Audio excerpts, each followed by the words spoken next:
Ladies and gentlemen, it's a great pleasure to be here on the fringe of the other university. Also, trying to tease you all a little bit. My subject is Renaissances. You will observe there are no illustrations and there is no screen. What I want to do instead is to explore what seems to me to be the completely underestimated significance of the idea of Renaissance. I want to argue first that the very foundation of our culture, our Western culture, is the idea of Renaissance. That is to say, the engagement with the cultures of Greece and Rome. That is its foundation, much more than Christianity. The notion which is now pervaded by people like Tom Holland, that in particular our culture is based on Christianity, our political culture is based on Christianity, is quite simply manifest nonsense. Christianity is about divine revelation. There is no place for politics. Simple as that. The second thing that I want us to consider very seriously is not simply the idea of the Renaissance, the one we think of, the one in my own period. Again, as Dan kindly said, I'm a specialist in the history of the 15th and 16th centuries, which is the Renaissance. I want to suggest that our culture represents a continuous series of collisions with the ancient world. And that when the idea of that collision happening and being fruitful and being fructifying, and I want to explore the idea of being fruitful and fructifying in a moment, the essence of our culture goes. That is going to be my argument next week when I will talk about the death of the West, which is the product of modernism, which is a conscious and deliberate exercise following the First World War of the active repudiation of the past in all its forms, with, of course, most famously, the remark, which I'm sure all of you art freaks are fully familiar with, of Marcel Duchamp, the founder of Dadaism, that Rembrandt should be used as ironing boards. That's the moment that everything changes. And our political collapse of the 20th century, as usual, was heralded by an artistic collapse. It seems to me, generally speaking, that movements in the arts precede movements in politics. So that's going to be the overall arc of what I want to talk about. I will lay the foundations this week. I will, as it were, destroy them next week. But I also want to do something else. The other point that I want, the other central issue that I want to talk about, and indeed it is the central issue, is that we need to register the Renaissance, which we tend to think of again as the arts, that we tend to think of as civilization, thanks to Kenneth Clark, as essentially variant forms of the fine arts. The vast omission in Kenneth Clark was politics. I believe passionately with Aristotle that politics is architectonic. It's the thing that gives shape. And it seems to me that the fundamental impact of the Renaissance, of course, vast in all the fine arts, in architecture, and so on, but the fundamental impact is on politics. And then the final piece of heresy, because I'm very fond of heresy, remember, all progress, and I'm that odd thing, I'm a progressive conservative, as Disraeli was. It's not that change shouldn't happen, it's how it happens, right? So and dissent is absolutely essential, as of course Disraeli himself conspicuously demonstrates. But the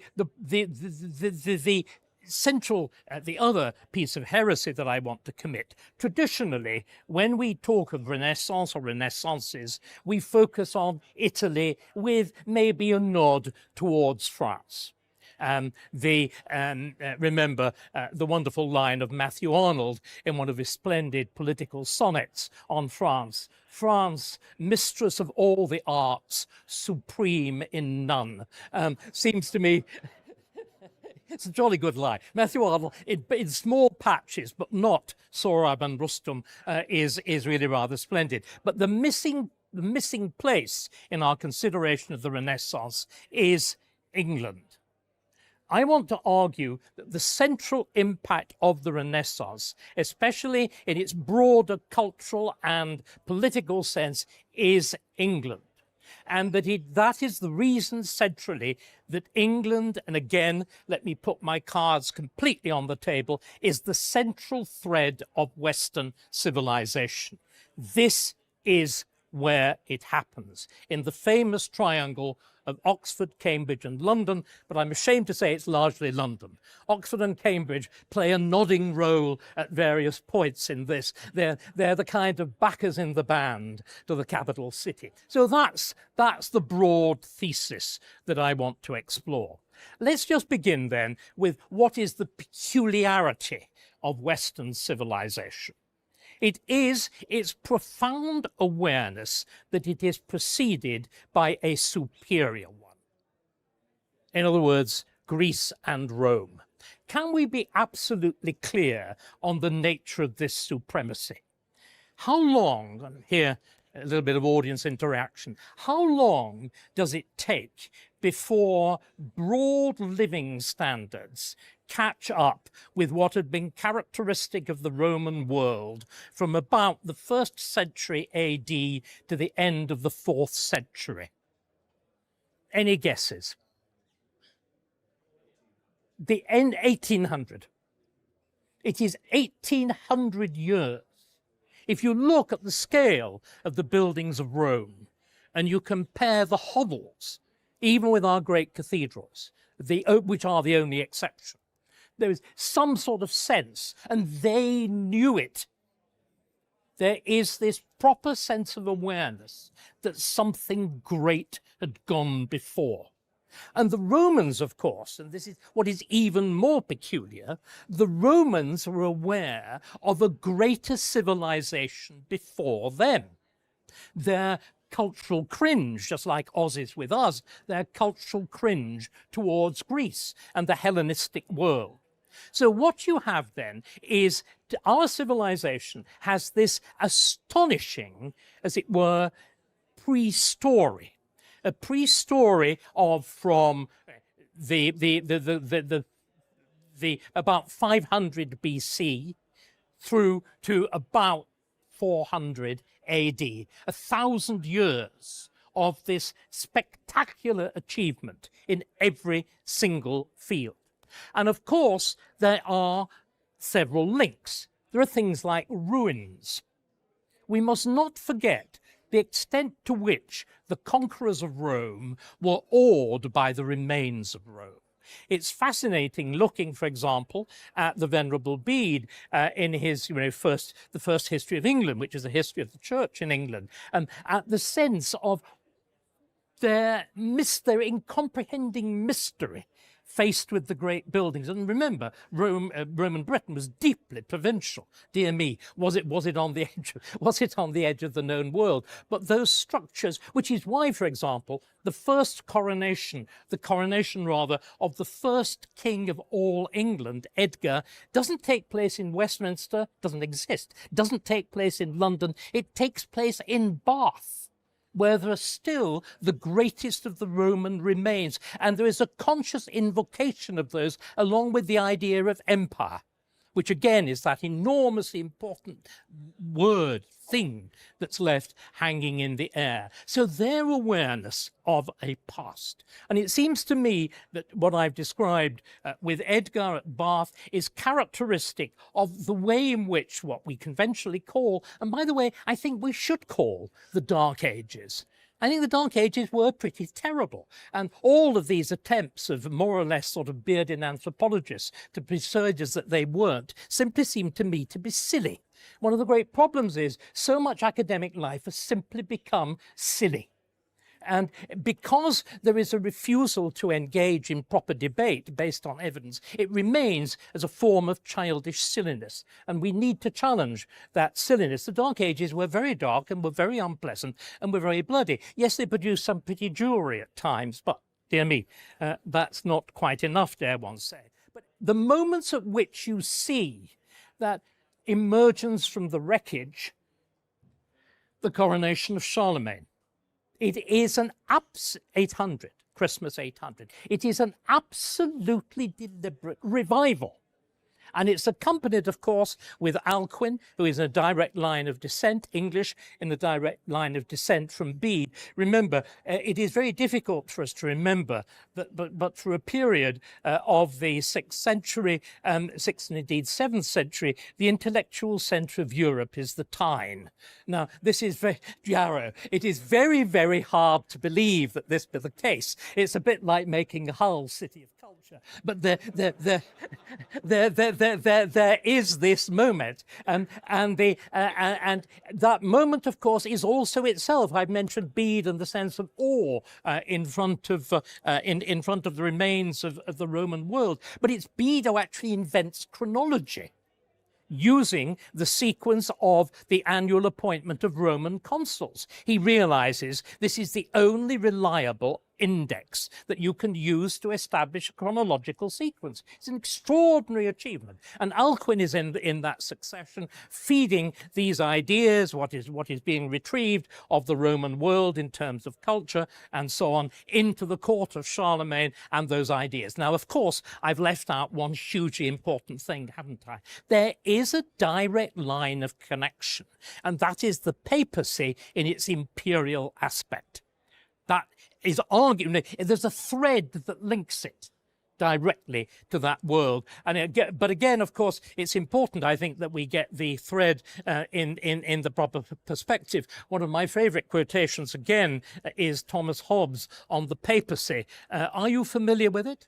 The ghost of the Roman Empire sitting crowned upon the dunghill thereof, which seems to me to be a spectacularly accurate description of the imperial papacy. Remember, you have two popes at the height of the Renaissance, one called Alexander and the other called Julius, the Emperor Alexander and Julius Caesar, to the lamentations of Erasmus. And that so the papacy as that conscious thread, not in its Christian aspect, but in its Roman aspect. Church law heavily based on Roman law. The invocation of the actual titles, Pontifex. I mean, can you imagine a Christian bishop calling himself Pontifex Maximus when you think of what the Pontifex Maximus had done? It's that immense sense of the prestige of that world and acting as a direct line and communication. And of course, I would acknowledge that in that sense, the church does act as a not very effective custodian of that inheritance. So the point, so I've already made one, I think, significant statement. There's not one Renaissance, there are Renaissances. And what always used to be seen as a problem with the idea of Renaissance, actually, in other words, you can't just talk about why do you talk about the Renaissance of the 16th century when there was one in the 12th and there was another one in the 8th and 9th, is actually, providing you understand it's a plural phenomenon, is actually the very strength of the idea. So at each stage, then, of this slow recovery, there is a re-engagement with the Greco-Roman past. But what do we mean by that re-engagement? After all, we are told now in this wonderful age of modernity that the past is old-fashioned and stuffy, and to engage with the past restricts creativity and all the rest of it.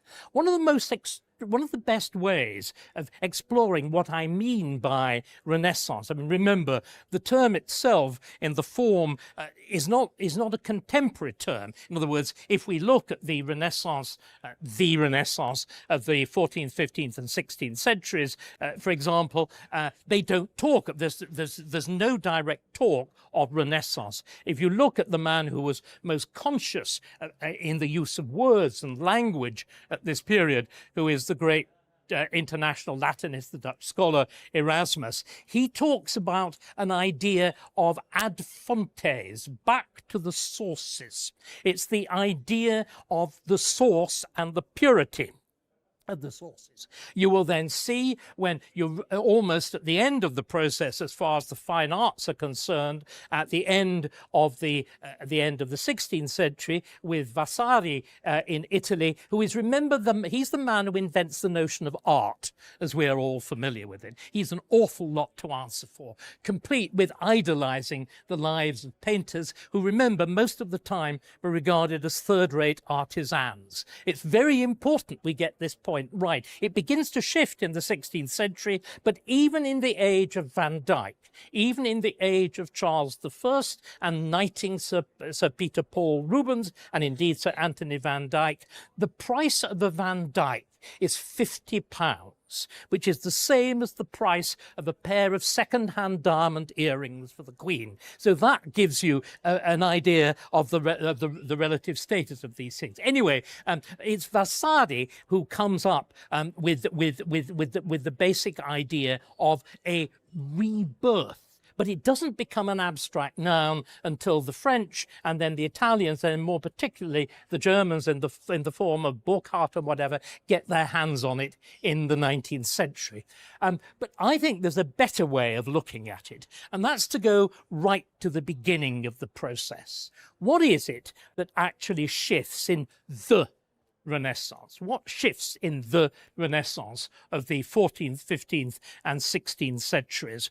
I think it's a moment in about 1345 in Italy, in a monastery, when Petrarch, Francesco Petrarch, the man that we think of mainly as a poet, one of the prime sources of Shakespeare and of those dreadful court-they-love games of the late Middle Ages. It's when he opens a manuscript and he starts reading the letters of Atticus, or rather the letters to Atticus, Cicero's letters to his intimate friend.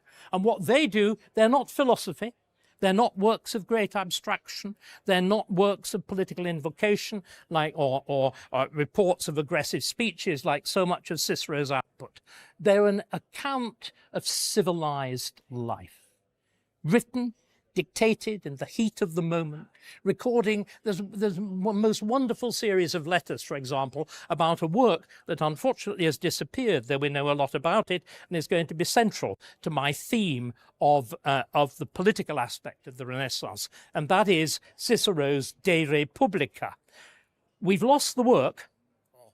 Only bits of it were recovered at the beginning of the 19th century. A section survives in the form of the Dream of Scipio. But what's extraordinary is, thanks to the letters of Atticus, you can follow the process of writing.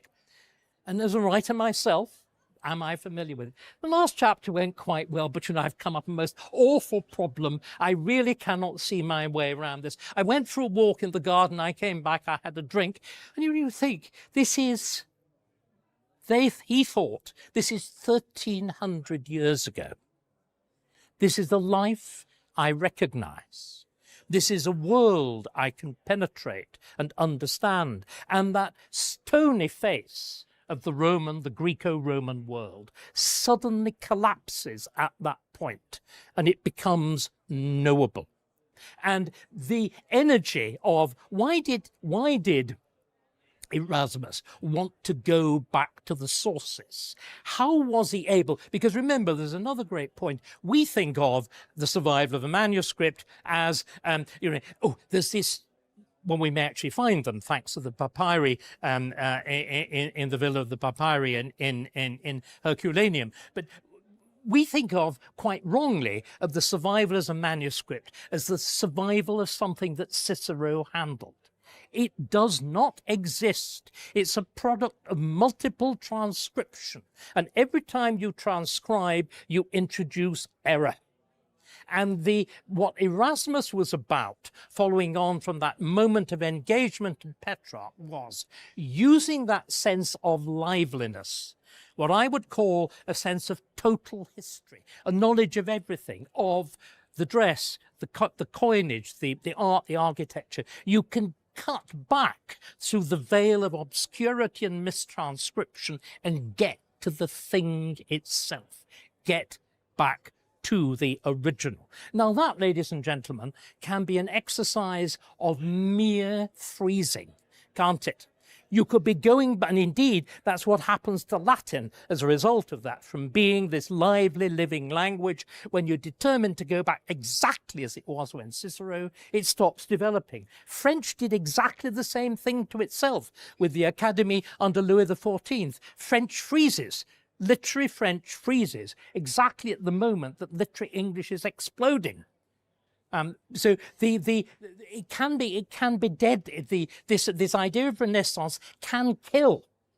The idea of purism and purity can kill. But what's extraordinary is an Englishman. Remember, England. What is England at this point?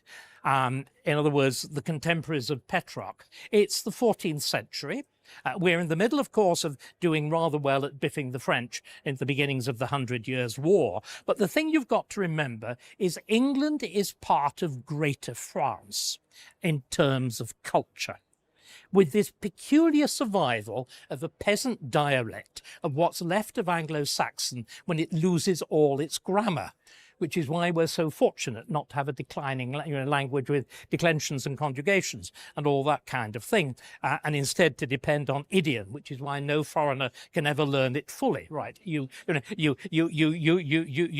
to be born into it. What happens is, of course, in this strange little offshore island, the first stage of what I regard as the central aspect of the Renaissance is fully understood. You see, I think what it's about, it's not simply rediscovery, it's rebirth, it's cultural fusion. We are a society, dare to utter the word, based on cultural appropriation. And it's no accident that this has become the great no-no. It's again part of the repudiation of what is the nature of our culture. Now, why is England peculiarly able to do this? Why does it feature in this? What am I arguing for its centrality? Well, here I will make one concession to the left. It's because we're mongrels. And because, above all, we have a mongrel language. English is a fusion of French and English in the 14th century with heavy admixtures of Latin and Greek in the 16th. It is a new language. Can we all register this fact? English is a new language. When you came to debate the translations of the Bible in the 16th century, and debate, ladies and gentlemen, is a very gentle word for the agitations that went on over the subject. One of the points that was made by Bishop Gardiner, by Stephen Gardiner, who, although he may be a reactionary, is one of the brightest men of the early 16th century. He says it is entirely inappropriate to put the scripture, which is, as he then thought, the unalterable word of God, in English, because English is an unstable language. It is still in the processes of formation. And he, of course, is absolutely right. So this sense of mongrality, of the mongrelization, in other words, the way in which the culture of the ancient world isn't just revived, it transmutes. There's a fructifying process, and this very idea of fructification forms the center of the very first northern reaction to what's going on in Italy, who is by, of course, the man who actually invents English. English is a language, to a quite unusual extent, invented by a single man called Geoffrey Chaucer. And Chaucer really shapes a language. He lays much more than the foundations. By the time you've got to the Tudor period, Chaucer is actually understood as what? He is understood as the English Virgil or the English Homer. They see him as the founder text of a language. And Chaucer, very remarkable chap. He's like many of us. He's rapidly sociably mobile, upwardly mobile. Not many of us, though, were going to leave a granddaughter who's a duchess. But anyway, duchesses won't exist. But Chaucer's granddaughter becomes the Duchess of Suffolk and is buried in splendour quite near here at Ulm. All go and have a look at her. Anyway, part of his process of being upwardly mobile was being a diplomat as well as poet and all the rest of it. And he goes to Italy.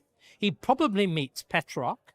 And he understands in the most extraordinary way, as only a poet, as only a creative can, what is actually going on. The opening of the poem is a direct and brilliant translation of the Horatian line, ars longa vita brevis, life is short, but art is hard work. Brilliant translation of that. And then he has this line which describes what I mean. Well, actually, it's a quatrain, 4 lines, which describe exactly what I mean by a Renaissance. As the English of that period is a bit difficult, I'll do a very quick summary. He says, just as each year, it plays on the words old and new, which of course is exactly what we're talking about. Just as each year from the old cold fields spring new corn, so from old books new science comes. It's an extraordinary idea. You see what I mean? It's the idea that the past is not constricting, that the past is not limiting, that the past isn't just there. It's something that talks to you and fructifies. In other words, what Chaucer does again is glimpse what I would argue is the central idea of our civilization, that there are things called classics. That's to say, texts that you constantly return to because they have something new to say to generation after generation. That it's a process by which, however much it may seem stale, however much the binding is frayed, however long the dust has accumulated on the shelf, it suddenly, as you're reading it, revitalizes. It explodes in the mind. And you can see right at the beginning, Chaucer understands that. And it seems to me to be really, I would argue, it's that quatrain should be the foundation text of our culture. It's what has been unique about Western culture, and particularly the culture here in this strange little corner of northwestern Europe. Now, why am I making all of these claims for England, apart from the fact that I enjoy teasing the French? As you know, one of my favorite lines is that all bad ideas are French, all good ideas are English. Now, what is the reason for this, apart from, the fact that England and France really are the missing halves of a perfect civilization? And they will never be united. But why am I making these claims as opposed to merely teasing? And I'm making them seriously as well as teasingly. By the way, I think humor is an essential part of seriousness. It's only solemnity that excludes humor. Humor is the best way to communicate. It's also, of course, that product of what is the essential process of creativity, which is the clash of conflicting and irreconcilable ideas. The various forms of humor and wit are all this awkward juxtaposition in which what are normally the ball bearings in the mind suddenly develop corners and strike off against each other and spark and clash and lock. That's what goes on. What is that process of sparking and locking that I think takes place here in these islands? As we go forward into, indeed, as we move forward from that Petrarchan moment with the discovery of the letters of Atticus, what essentially the texts that become, as it were, the must-read texts of the 15th century are very different from the texts that the earlier Middle Ages had been interested in. The early Middle Ages had been interested in legal texts, it had been interested in philosophic texts, it had been interested in medical texts, it had been interested in mathematical texts. Remember, the original programme of Oxford and Cambridge was a severely practical one, either for training in the church or for the learned professions of law, medicine, and so on. This notion that you spent all your time musing is very much a sort of late 18th when it was port, and 19th when it was scholarship in invention. There's a remarkable change from the Petrarchan period onwards in what you become interested in are essentially the political texts of this culture. essentially and supremely the works of Cicero and the historians Livy, Polybius, and all the rest of it. And it's this, it seems to me, that sparks a quite peculiar reaction in Europe, first in Italy, and then much more particularly and much more excitingly in Europe. The broad thrust is, of course, that Cicero is talking about essentially in things like De Officiis, duties, and in the broad bulk of his works, of an educational program that is derived from essentially the educational programs pioneered in the Athenian Academy and so on, which becomes, by the time you've got to Cicero, training in rhetoric. That is the persuasive speech that you employ in a society with open politics and open justice. Rome conducts its politics when it's not murdering each other, which is a very important part, as in Scotland, of that process of conducting politics. It conducts it in the Senate by debate.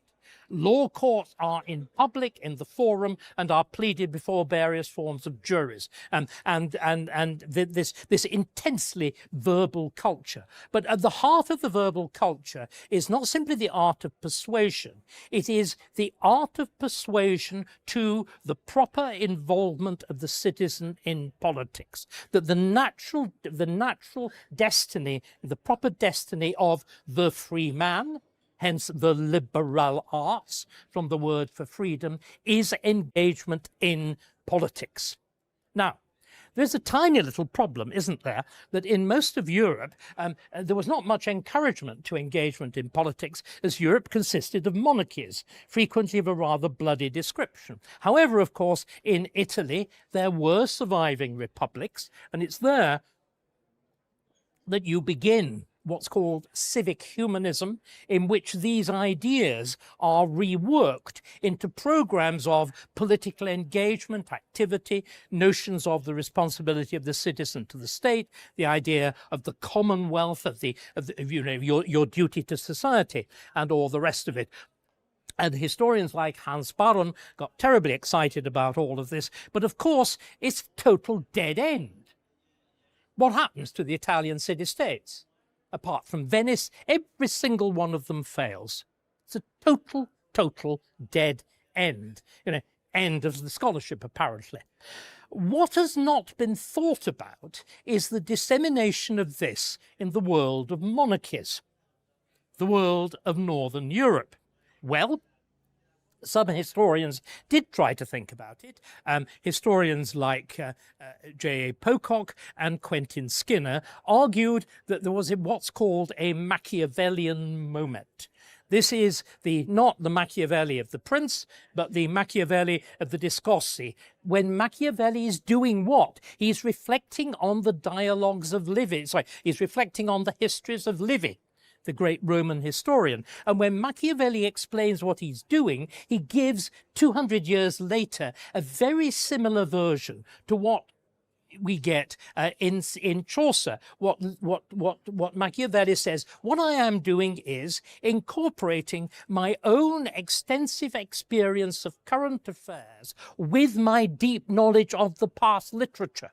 It's exactly that same idea. And what you get, argued by Pocock and by Skinner, is you get a Machiavellian moment in which parts of the governing class at various times, and indeed members not of the governing class of Northern Europe, waken up to the idea of the citizen, of political participation, in other words, to republicanism. And that this is, in other words, things like the English Civil War of the 17th century and all the rest are to be explained in this light. Actually, this seems to me to be another total dead end. There are no, apart from a handful of fanatics like Milton, however great a poet he might have been, he was certainly a fanatic, a handful of fanatics like Milton, there are no republicans in the middle of the 17th century. The argument of the Civil War is not an argument between monarchists and republicans. It is an argument, as the case of Edward Hyde demonstrates very clearly. It's a debate between two different views of monarchy, one of which is kingship under the law, and the other is the idea that the king enjoys superiority to the law. In one form or another. It's a debate between those two things. So are we then left with the notion that this wonderful range of political ideas of the ancient world doesn't really have much of an impact in this world of royal courts? Well, it'd be very odd, wouldn't it, to draw that conclusion, because again, arguing against Holland, have you noticed our entire political vocabulary does not come from the Bible? It comes from Greece and Rome, doesn't it? Democracy, aristocracy, the monarchy. These are all Greek words. Our entire political vocabulary is the vocabulary that was totally familiar to Cicero, Polybius, Livy, and all the rest of them. So how does it get to us? Where does it come in? Why does it become so significant?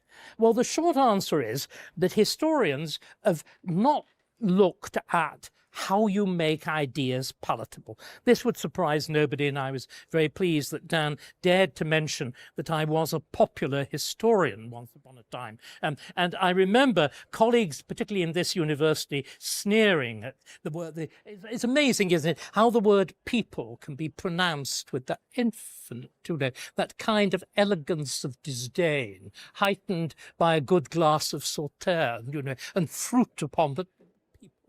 Anyway, as I pointed out, it was better to be an unpopular, better to be a popular historian than an unpopular one. Anyway, so I know a bit about how you make ideas popular.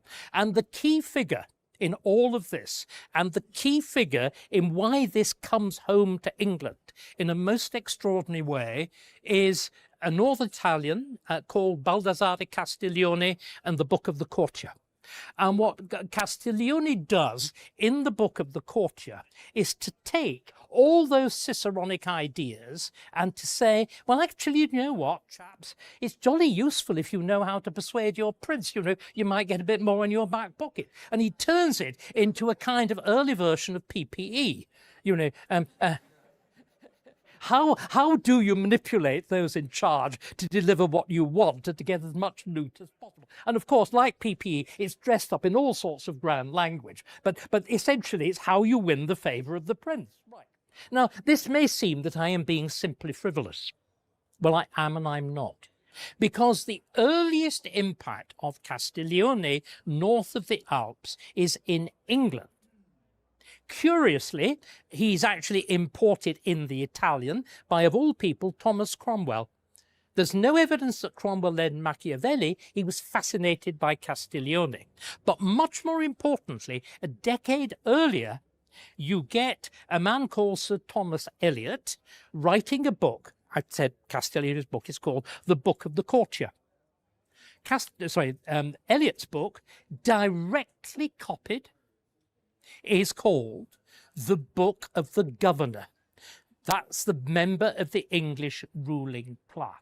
And the other peculiar thing, and this again is something that my fellow scholars have never bothered to think about, the other thing that's very striking, if you look at the world of the Machiavelli, if you look at the world of the classical republicanism, if you look at the world of the civic humanism, it's terribly high-minded.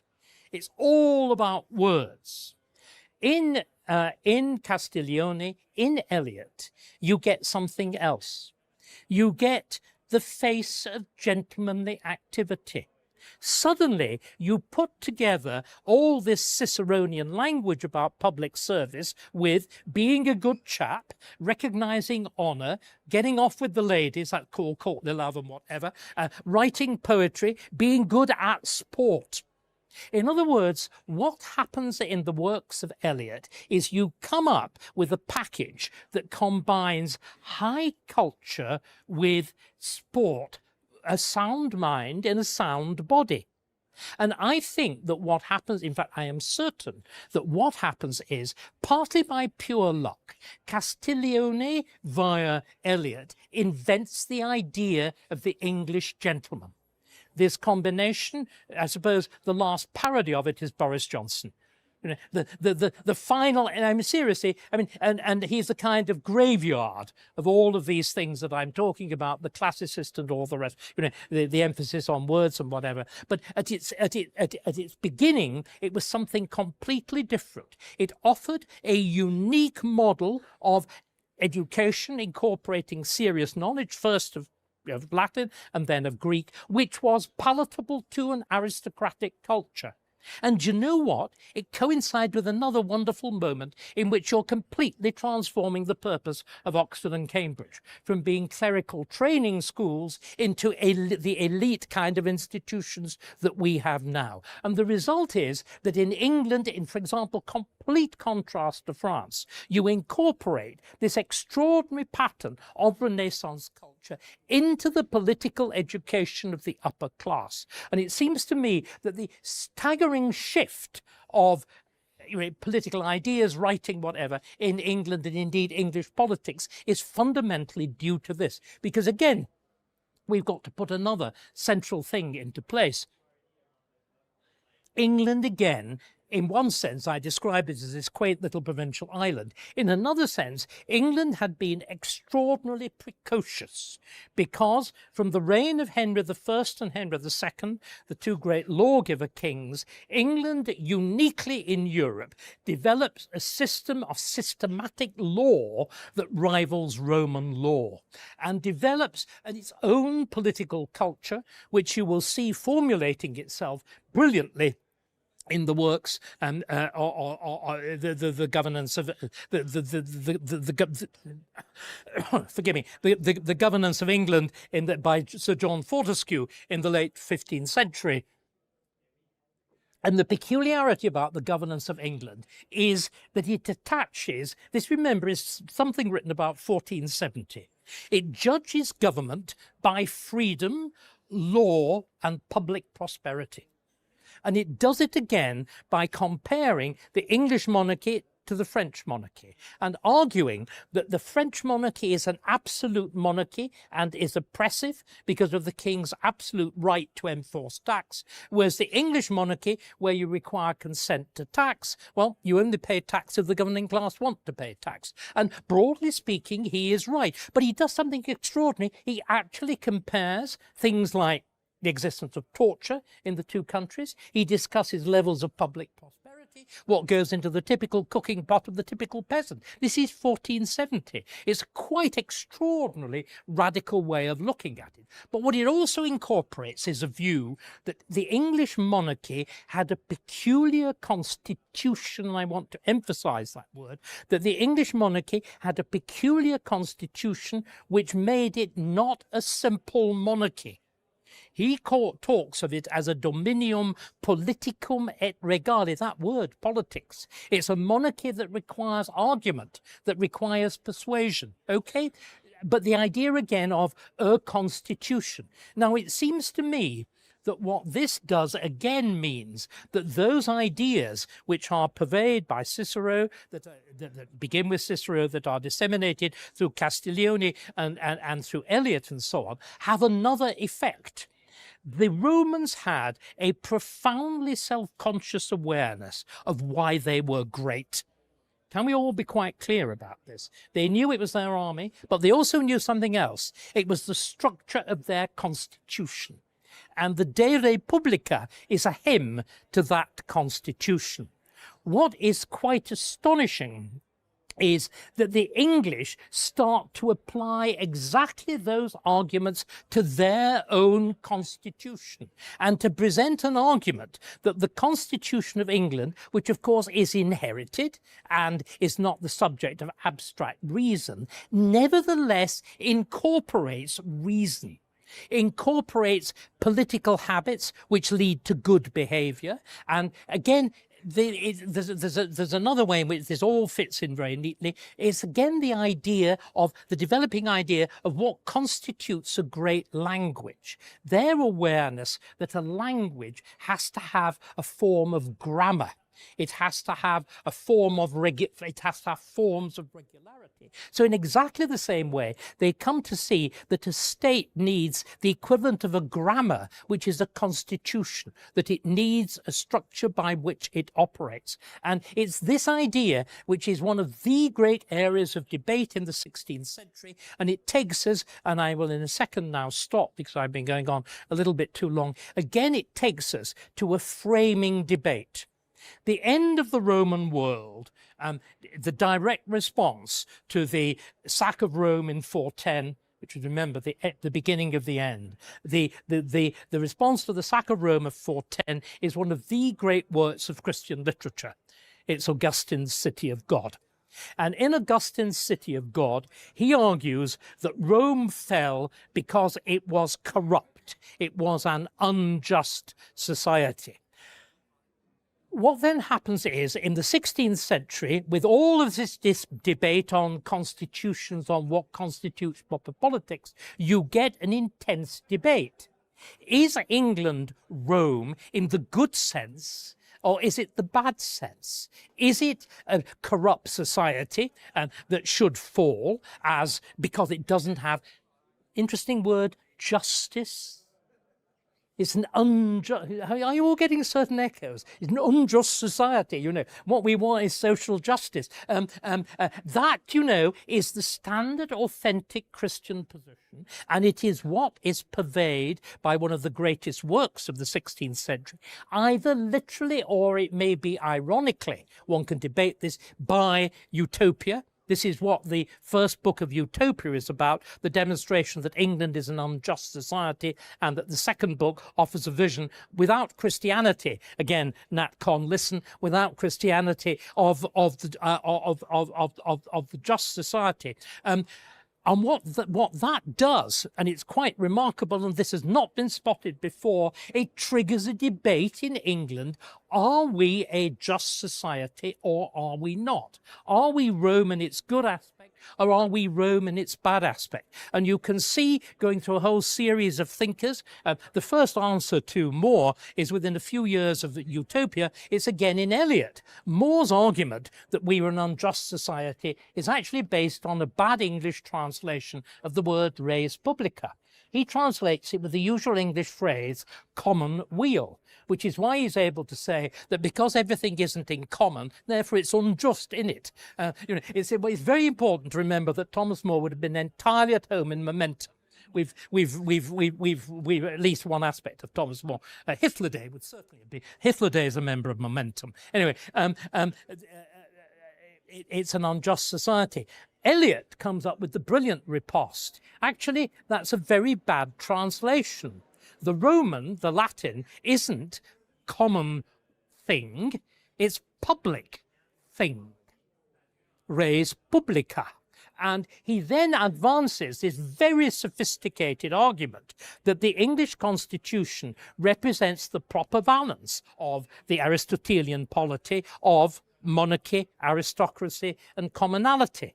And then you can see my collateral ancestor, Thomas Starkey, debates exactly the same issue in his dialogue of Lupset and Poole, which I'm always rather fond of, but I shouldn't be because it's never published. So really, it's an obscure thing that lurks between Thomas Starkey and Thomas Cromwell, which is a rather unequal debate, I have to say. Not sure even I could have won that one. But anyway, again, there you get a very different view of how the English polity needs to be reformed, with a kind of aristocratic revival, but again based on a very serious knowledge of English history. And it goes right through the 16th century until the work on which I want to end, which is the astonishing work of Sir Thomas Smith, which has got the title De Republica Anglorum. You'll all be relieved to know it's actually in English. But what it amounts to is a detailed blow-by-blow account of the English constitution, which begins by saying, I'm not going to deal with feigned commonwealths like Plato and Thomas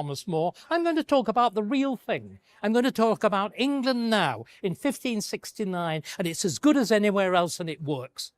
Completely, straightforwardly positivist view of England, but also incorporating all those senses that I was talking about of the legitimacy that's explained so convincingly by Fortescue. And this, you see, is the way I want us to end. I want to end within this wonderful city.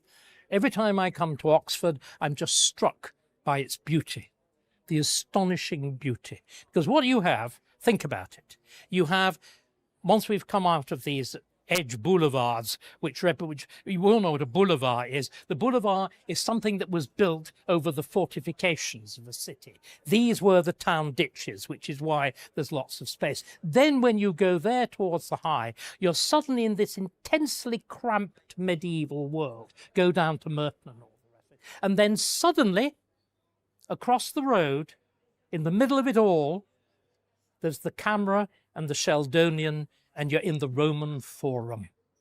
You're in a world that consciously fuses the two together. In exactly the same way at Burley, you fuse together the classical architecture and the Gothic inheritance. In exactly the same way that the ruling English aristocracy of the 18th century drape themselves in togas, build Roman palaces, apply Roman discipline to their army and their navy, which includes them too, and see themselves as the equivalent of that Roman world. And indeed they were. Thank you.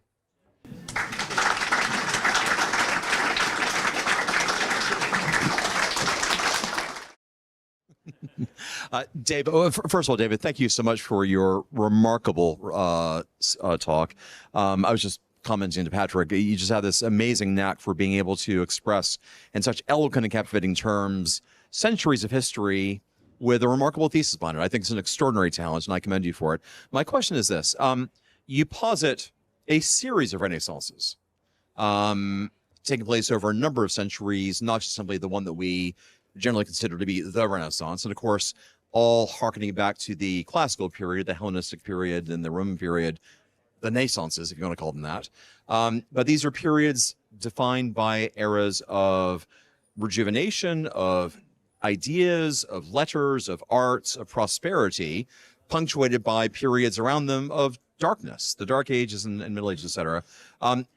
What were the common qualities amongst these series of renaissances that led to them happening at those places and those times when they weren't happening elsewhere? Because it strikes me, we want to live in an era of prosperity. We want to live in an era of great ideas. We want to live in an era of security and wonderful arts. We should have more of that. So what can we look at for those brief periods when these things happened that we think are the common factors that led them happening in those places and times? God, I wish I knew the answer. It's a fascinating question. And again, I have lots of disagreements with Quentin Skinner, but he has this wonderfully pompous and pretentious phrase, which is nevertheless important: concatenation of circumstance. Things happen to come together. And it's very difficult, I think, to provide a kind of etiology. It's really very, very difficult. I mean, who again would have predicted England? You know, and the circumstances of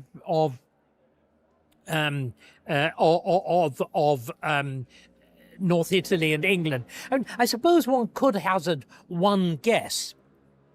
They seem to be societies that have, if you like, essentially a non-absolutist view of authority. Now, where do you fit Charlemagne into that? Clearly, a king who nevertheless saw that government had to be more than simply slashing and burning. There is that appetite for rules. We are strange creatures. We need rules, but rules can kill.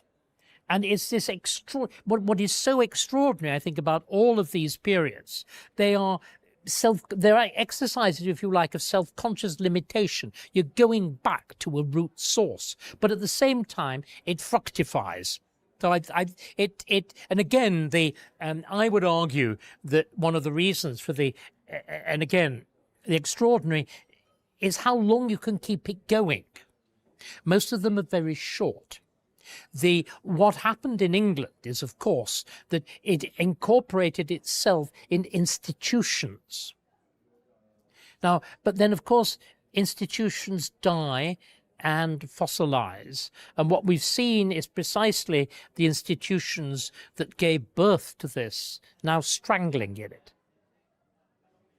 So it's not a very helpful answer, and it's a rather confused one, but it's the best I can do.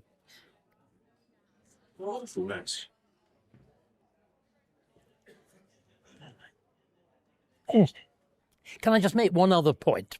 Our civilization is such a peculiar one that it has renaissances which don't depend on the classical world.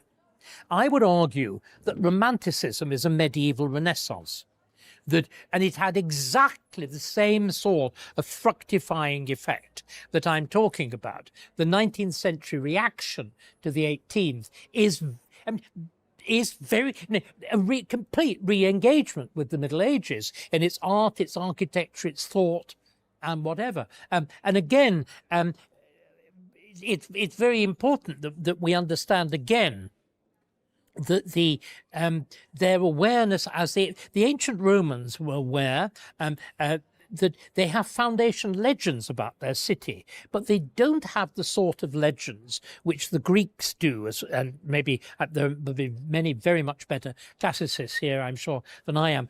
They don't have legends that their laws were handed down to them in a package. They have a very clear view that it's an organic process. Latterly, of course, it isn't. When you get the codification of Roman law, it's the work of a single emperor and a single Justinian and a single group of jurists. And one of the things that I think is most striking about this world that I'm talking about is awareness that it's organic. And again, if you look at the way in which this England, which I've said, is one that prioritizes notions like freedom, it doesn't see them as being the result of a single act. It doesn't see them as a result of a series of abstract arguments. It sees them, on the contrary, as an inheritance precisely from the Middle Ages, which is why in the 1830s, when the Palace of Westminster burns out, you deliberately rebuild it in a Gothic style. It's why when the Canadians, who of course exist within the system of English common law and a parliamentary constitution, when they build their new parliament building in Ottawa, they build Gothic. Even the Australian parliament has got vague Gothic echoes. And it's, again, the Hungarian, when they're trying to reinvent the notion with the Golden Bull, it's complete nonsense, of course, but the Golden Bull being the equivalent of Magna Carta. So this peculiar engagement with a past which is seen as, if you like, sounding mystical, a kind of source of reason. Hello, David. Hello, David. You said at the start that all the Renaissances are preceded by an artistic renaissance, yes? Yeah. So given that I think we're in an age of, a lot of, with the changes in technology and the last quarter century in Britain and the West of, popularization of art and new forms of art coming along, can we be optimistic and look forward to another uplifting renaissance in the near future? I'm afraid I regard most of what passes for art now as its antithesis. When Duchamp presented himself at that exhibition in New York, at which the urinal was first exhibited, he called himself an artist, as in anarchist, an un-artist. Duchamp, and I'll be talking about this quite a lot next week, is only invented as an artist again in the mercenary world of Milan in the 1960s and New York in the 1960s, when the modern art, which begins as a movement of destruction, then takes over things like the Royal Academy and all the rest of it and presents itself as heart. I think that it's the antithesis of what earlier centuries would have understood by it. No, I'm afraid I draw a very different conclusion. I think that now it may be, and you will all have noticed one gigantic omission from what I've been talking about. I know nothing about mathematics. I know nothing about mathematics. Now, no. I am not boasting of my ignorance. It's the only reason I'm not a scientist. When I was a schoolboy, my best subjects were physics and chemistry. History was very much an also-ran, but I wasn't a natural mathematician. Sadly, I'll be going to the funeral of one of my schoolmates who was tomorrow, and that was why I took the wise decision to become an easy subject like history instead of a genuinely hard subject like physics or maths. Now, it may be that what's going on in high tech at the moment will create something different. And what I think is interesting is the way in which people like Peter Thiel and others are doing something rather remarkable. They're recognizing that they've actually got to go back and understand earlier political traditions, and that sort of silly, I hang out, just, I mean, the glottal stop world of California and Tony Blair is suddenly now looking very, very passé. It's looking very passé indeed. And I think, because again, what is very clear is this new world depends on two things. It depends on freedom. It depends on astonishing ability to do utterly novel things. But it also depends on a very, very precise understanding of immensely complex mathematical rules. And it is this doubleness that seems to me to be so significant. But no, I mean, I am not optimistic. I mean, we seem to me to be in this position that we have had. We are, without any doubt, and I'll be spending a week with friends who are at the forefront of this. We have enjoyed completely, as opposed to all the Greta Thunbergs and all the rest of it in this world. We leave physically, medically, economically, the best lives that any human beings have ever led anywhere. Full stop. Without any possible question or doubt. On the other hand, the sense of aimlessness, of formlessness, of pointlessness is overwhelming, which you could say is pretty much Rome 410. Ooh. Of course, understood. Hello. I'll ask a question from behind you. Can you see me okay? I'm being taken from the rear. Wouldn't be the first time, I guess. Yeah. Anyway. Hello, I was very curious about your reference to the dream of Scipio, because, of course, that's a text about that includes the destruction of Carthage in 146 BC in the Second Punic War, and we know now, from the our current vantage point, that Carthage was reconstituted in the Augustinian Revolution. By the time of the end of the Second Sophistic, in the reign of Septimius Severus, it had become the second largest commercial port in Rome. But within the text that you referenced, it's just sort of a text of destruction. So are you suggesting that the proper constitution of a republic requires sort of building on the ashes of what's past? Is that the idea? No, I mean, I think that that what the analogy is that Carthage was seen rhetorically as the antithesis of everything that Rome stood for. In exactly the same way that in the great age of Britain in the 18th century, France is the antithesis of everything that's English. Do we all know why the words "Britons never, never shall be slaves" appear in Rule Britannia? It is absolutely nothing to do with the darker coloured inhabitants of the American colonies. It's the French, because the French are the subjects of an absolute monarchy. So France is this extraordinary struggle of empire of the 18th century, in which France is Carthage, England's. You're the 18th century. Am I not right? Absolutely, this is what it is, and again this inane notion that the 18th century empire was by accident. I mean, just preposterous. It is the product of at least among certain circles. I mean, if you look at the circles around Pitt the Elder and whatever, Townsend and whatever, the most radical, vehement, organized drive deliberately modeled on Rome. But at the same time, it was incorporating all sorts of ideas very, very quickly that little things like, bizarrely enough, conquest and freedom were closely associated with each other. Again, one of the things we completely failed to understand, the City of London will no doubt be tearing down the great monuments in the Guildhall, particularly to William Beckford, because, of course, William Beckford, this is the father of the Beckford of Fonthill, who goes very much in a taking from the rear direction, as we all know. But his father was the great radical and great merchant and, of course, great slaver. I mean, great West Indian merchant in London. Why does he have the monument in Guildhall? Because he is the preeminent supporter of Wilkes. In other words, it's the radicals who back empire.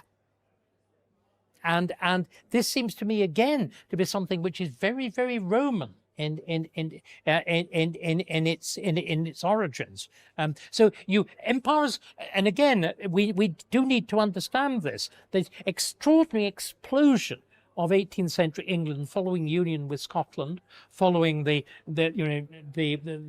quelling of the subsiding of party strife, the abandonment of impeachment and its hideous penalties for political failure. This explosion of 18th century England, late 17th, 18th century England, it's the foundation of the modern world. The Enlightenment is not French. The French Enlightenment is simply the English Enlightenment in fancy dress and Voltaire's parading, and then the horrors of and then the horrors of Rousseau and whatever. But that change, which is embodied in Westminster Abbey, you go in the Abbey, and what other country has a mathematician at the heart of its national shrine? Newton is one half of the great screen of the Abbey, the Kent screen of the Abbey. They are aware. Go and look at the ceiling in the best exposition of the nature of 18th century empire is the Thornhill ceiling at Greenwich. It is absolutely astonishing. It is a hymn to empire as progress. As progress in the arts of science, navigation, the George III giving the prize for longitude and all of that sort of stuff. There's this extraordinary explosion, but empire is at the heart of it, as you would expect from a culture which is based on Rome. Heaven's sake. We've got time for two more, one of which is here. First of all, thank you very much for your talk. You said quite rightly that Romans understood law, they understood their army. Something else they understood was spectacle and the power of ceremony. Now, throughout your talk, the way in which you spoke of politics, and you alluded to the work of Pocock and Skinner, was very much a very familiar one about laws, about constitutions, the distribution of sovereignty. That's obviously been the stock in trade of their academic careers. What I'd like to submit to you, though, is that there are aspects of the political that can't be captured just by talking about laws and constitutions, and that's why I talk about the Roman understanding of ceremony and ritual. In the context of England, in England's history, and this is where I'd maybe like to do the heretical thing, which is to sort of maybe try and challenge your argument a little, is that we have rituals I believe and in ceremonies. debate. We have rituals and ceremonies in our history, and I would submit to you that they are overridingly descendant from Christianity. So, for example, I'll give you some examples, and then I'll obviously let you respond. Many of us watched the coronation last year. Our kings are anointed by priests. They're not anointed by ministers. During medieval and early modern times, the number one ceremony that people engaged in, at least once a month, once a week for many people, was the Mass, in its Catholic and then its post-Reformation Protestant Lord's Supper form, an act of collective worship, of ritual. So there's a heretical challenge there and an observation that maybe I'd like you to expand on your overall argument. Lovely. Right, let's look at the last coronation and let's look at what was peculiar about it. I think King Charles is a catastrophe. the coronation not only is eco-lunacy, but well, he's the third in terms of his numeration. Let me explain why. The coronation was an absurdity. It emphasized, as you say correctly, the religious aspect. Indeed, all references to power were eliminated from the text of the service. That coronation service was the most heavily edited text of the coronation since Edgar. Normally, what happened was it called the benediction of God on power. The very idea of power and politics was deliberately removed from it as an act of shocking connivance between Welby and Charles. And the result is what, ladies and gentlemen? How were we supposed to be ruled? By love.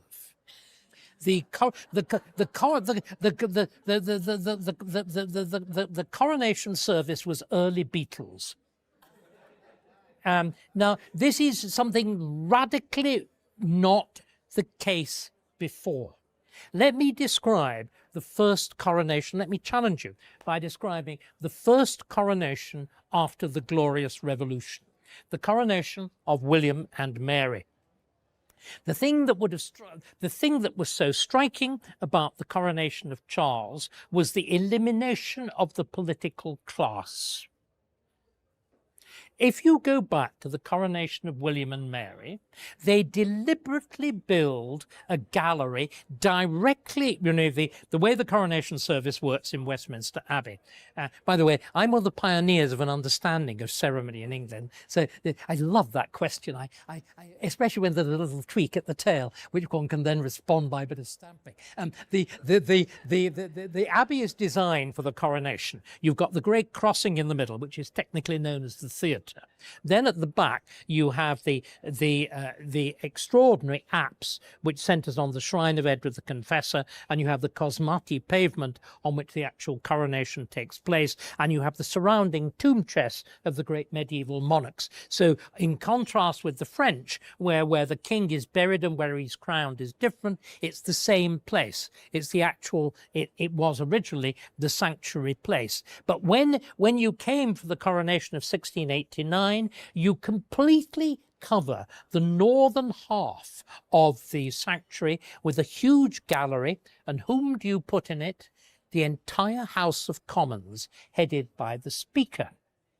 You then have William and Mary insisting they don't actually want a coronation because they think it's a load of old popish nonsense, but they are persuaded to go ahead with it. But you then get Bishop Burnet delivering a sermon, which is a piece of pure political propaganda. It begins, "We experience the turmoil of revolution. On the other side of the channel, there is the monstrosity of absolute monarchy. Now, thanks to their gracious sovereigns, we are in..."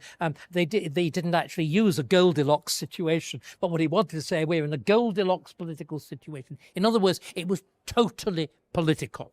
And it's Charles who's broken that with, I think, absolutely disastrous consequences. If we go back to the religion in England, the reason that we've been able to deal with religion in England is, thank God, Henry VIII nationalised the church, which means that the decisive body until the Church of England was foolishly given synodical independence was Parliament. This is why we don't have religious fanaticism in England, because we're a soundly Erastian country. That's to say, the state governs the church, which is a very good thing. The only moment that we toy with the horror of Scotland, which is indeed the dominance of politics by religion, and you can see the consequences of that in modern Scotland now, it is when you get the Presbyterian system of John Knox imposed. There's a brief moment when, with the victory of the Scots over the royal armies at the beginning of the Civil War, and the resulting victory, the early victory of the Long Parliament over Charles, the peace settlement with Scotland involves the imposition of Presbyterianism on England.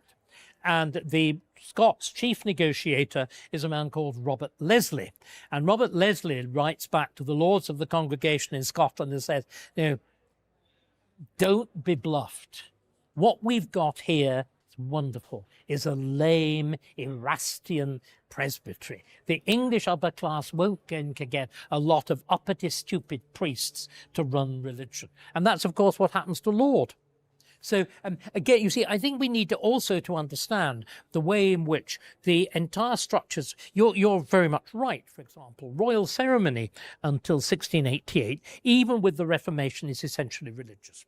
You keep the main, the Chapel Royal keeps the main calendar of saints' days and all the rest of it. And indeed, until the accession of William and Mary, the Chapel Royal remains the main centre for the training of musicians and all the rest. It stops. There's an absolute knife goes straight through it. And you then get a complete reinvention of royal ceremony and royal public ceremony in the 18th century. You get things like birthdays and whatever, which, remember, the Middle Ages don't celebrate birthdays because being born into this world's a horrible experience, you know. So you don't. It's only heathens who celebrate birthdays. But you start celebrating royal birthdays. You've drawing rooms and all this sort of stuff. But more interestingly and more importantly, you develop a new repertory of public ceremony. Things like the royal. With Handel as being the musician powering it, so you get the royal fireworks, you get the you get the water music. Above all, you get two things: you get the music for the wonderful music with breaking all the rules of the 18th century, the most extravagant use to that point of drums and timpani for the Zadok the priest being the great one for the coronation of George II, and then it's Handel's oratorios, which are the war hymns of the British Empire. And it's Handel Handel and all of this stuff that becomes the dominant text. I mean, he becomes, you know, he's the triumph of the will of the 18th century British state, and it's a centenary of Handel, which is the most extraordinary thing. The centenary of Shakespeare, despite, you know, all Garrick's best efforts, is a kind of, you know, well, it's very typical. It's a sort of wet summer's afternoon in Stratford, and nobody goes. Handel's centenary, they turn Westminster Abbey the wrong way round. The royal family sit. The royal family, by the way, pay their obeisance to Handel's grave. That's how it begins. And they are then given a royal pew with their backs to the screen. And the entire West End is created into a hymn to into this vast tableau, a hymn to music with a sort of special organ with about 400 pipes. Choir, we think of gigantic choirs as 19th century. There were 400. And the whole thing is sort of repeat performances of See the Conquering Hero Comes and the Messiah. You know, King of Kings and Lord of Lords. I remember listening to that in King's College Chapel just after the fellows in their wisdom had removed the only Christian symbol from the altar. You know, there you are in a building which is a hymn to the Tudor monarchy, with all of the absolute vulgarity of John Saltmarsh putting light bulbs inside the Tudor crowns. As you go round, you know, King of Kings and Lord of Lords and glowing crowns all round the place. So the 18th century invents a new language, a new ceremonial language of monarchy, which is intensely political, intensely imperial, and novel, and by the way, violently Protestant. In Elizabeth's coronation, what was political about that then? The coronation of Elizabeth I. Elizabeth II.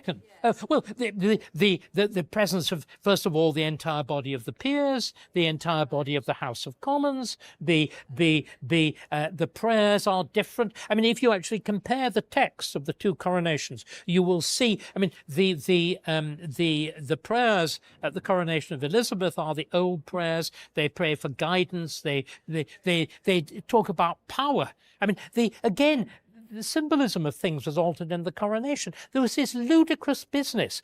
The glove, right.